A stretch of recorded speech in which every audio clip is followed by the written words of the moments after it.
बच्चों, आज हम देखने वाले हैं 3.2 के लास्ट दो सम, ठीक है, वो भी बहुत इंपॉर्टेंट है और अलग है, ठीक है। तो क्वेश्चन नंबर आपको देखना है बच्चों 9 एंड 10। 9 क्वेश्चन नंबर मैंने बोर्ड पे लिखा है ऑलरेडी, देखो। How many natural numbers from 10 to 250 are divisible by 4। ऐसा एक क्वेश्चन आपने किया था, याद है आपको, डिविजिबल बाय 5। यहाँ पर क्या है बच्चों, डिविजिबल बाय 4, और आपको लिमिट दी है कहां से कहां तक लेना है, कहां से लेना है, 10 से 250 तक ही लेना है। तो इसमें से हम देखेंगे कि डिविजिबल बाय 4 है कि नहीं। तो आप देखो 10 जो है वो डिविजिबल बाय 4 है क्या, नहीं, क्योंकि 10 जो है 4 से डिवाइड नहीं होता है। तो 10 के बाद 11 आएगा, 11 है क्या, नहीं, फिर आएगा 12, मतलब पहला मिल रहा है बच्चों आपको 12। तो 12 के बाद 4 का गैप लेकर जाओ, 12 के बाद क्या आएगा 16, फिर 20, ठीक है। और 250 बोला है बच्चों, 250 कैसे पहचानोगे आपकी 250 फ्रॉम 250 तक बोला है। तो ये डिविजिबल बाय 4 है क्या, नहीं ना। यहाँ पर आपको मैं साइड में बताती हूँ, देखो कैसे करेंगे। 250 जो है ना वो डिविजिबल बाय 4 नहीं है, 4 से डिवाइड नहीं होगा। फिर इसके ऊपर जाएंगे 249, लास्ट में क्या बच्चों 9 है, 9 कभी 4 से डिवाइड होता है क्या, नहीं, तो ये भी नहीं आएगा। फिर आएगा 248, देखो लास्ट में क्या है 8 है ना, 4 के टेबल में आता है ना 8, हाँ, तो आपको लास्ट टर्म मिल गया। लास्ट टर्म क्या है आपका 248।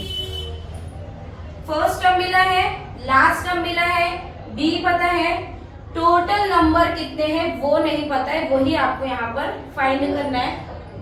टोटल नंबर कैसे निकालेंगे, सेम फॉर्मूला है, यहाँ पर हमको क्या निकालना है, n, ठीक है।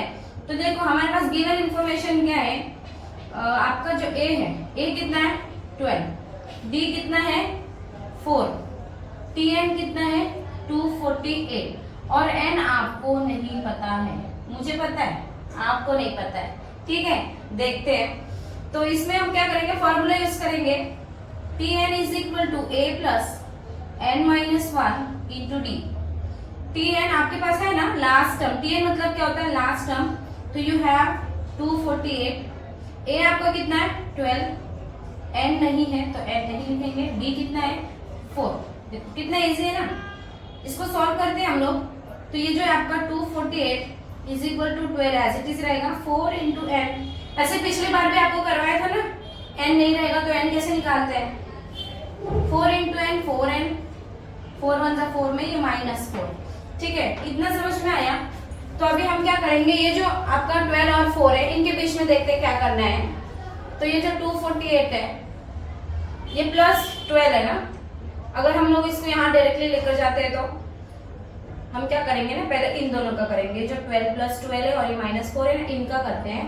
तो 12 में से 4 गया कितना मिलेगा 8 प्लस 4n, समझ में आया ना। इधर क्या क्या है, 12 में से 4 को माइनस कर दिया, ये जो आपका 12 था उसमें से माइनस कर दिया 4, कितना मिला 8, वो मैंने यहाँ पर डायरेक्टली लिखा है।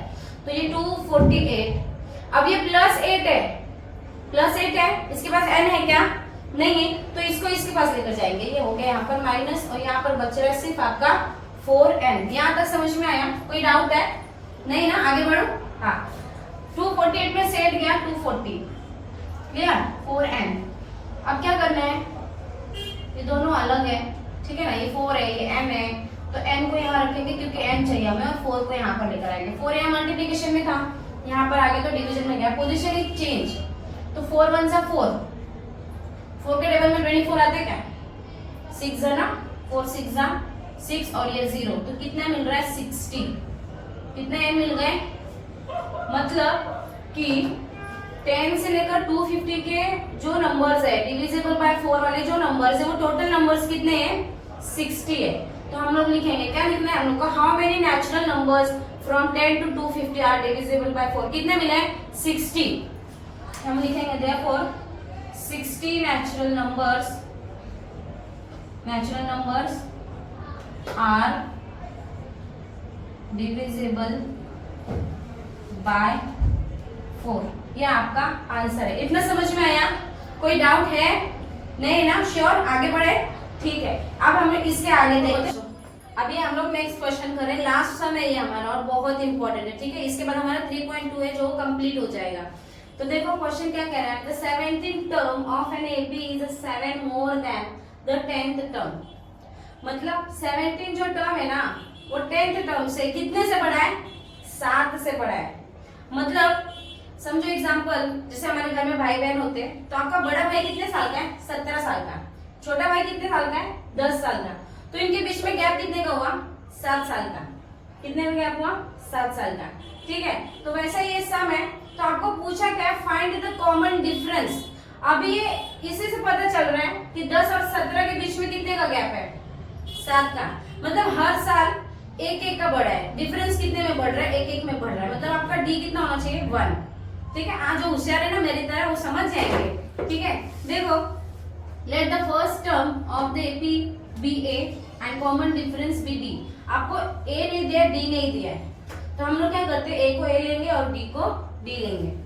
17 टर्म हमें पहले निकालना है, तो फॉर्मूला मैंने लिख लिया है। देखो, Tn is equal to a plus n minus 1 into d. तो T17 is equal to a plus 17 minus 1 into d. तो T17 कितना मिल रहा है बच्चों? a plus 16d। ठीक है, ये मिल गया आपको पहला T17। सेम इस तरीके से हमको क्या निकालना है? T10। तो यहाँ पे लिखती हूँ मैं for 10th term Tn is equal to a plus n minus 1 into d. तो T10 a आपके पास नहीं है, 10 माइनस 1 इंटू डी।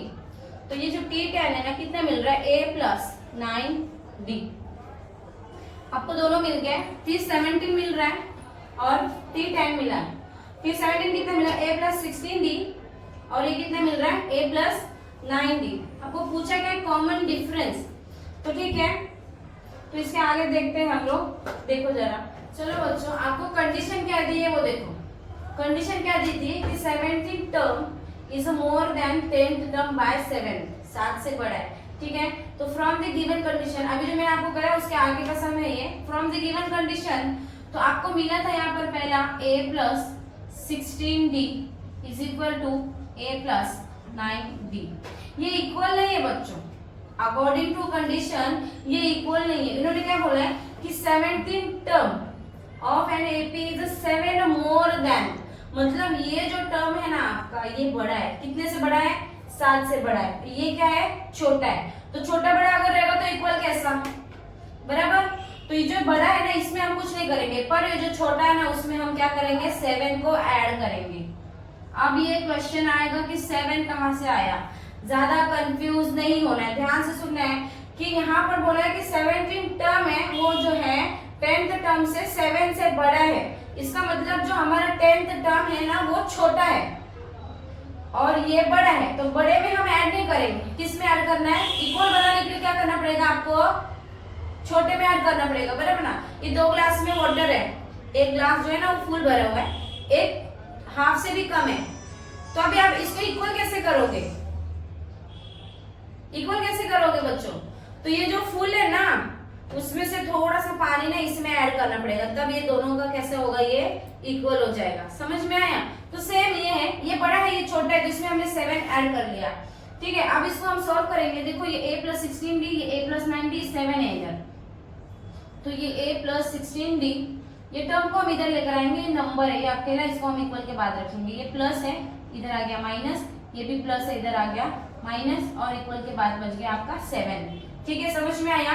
तो देखो ये a प्लस है और ये a माइनस है बच्चों, ये कट गया प्लस माइनस। 16 प्लस है, 9 आपका क्या है? माइनस है। तो 16 में से 9 गया, कितना आता है? 7। तो 7d, 16 प्लस में है इसलिए ये d आपका प्लस में रहेगा 7। तो d कितना मिला बच्चों? 7 ही मल्टीप्लिकेशन में था, डिवीजन में गया 1। d is equal to 1। जैसे मैंने आपको स्टार्टिंग में ही बताया था कि 17 और 10 में फर्क कितने का है? 7 का। तो 1 1 वो बढ़ता जा रहा है, 1 1 से वो बढ़ रहा है ना। 10 के बाद 11, फिर 12, फिर 13, फिर वो जाके 17 पे स्टॉप हो जा रहा है। तो 1 1 का गैप जा रहा है। इसका मतलब पहले मैंने आंसर आपको बता दिया, मैंने बताया था ना, मुझे पता है आपको नहीं पता है। तो देखो डी कितना मिला आपका? 1 मिला। ठीक है, ये जो सम है ना हमारा खत्म हो गया है। आपका जो 3.2 था ना बच्चों वो खत्म हो गया। बहुत इंपॉर्टेंट था और बोर्ड से रिलेटेड था, तो मैंने आपको वो करवा दिया है। अच्छे से प्रैक्टिस करनी है, डरना नहीं है, डरना मना है। समझ में आया? ठीक है।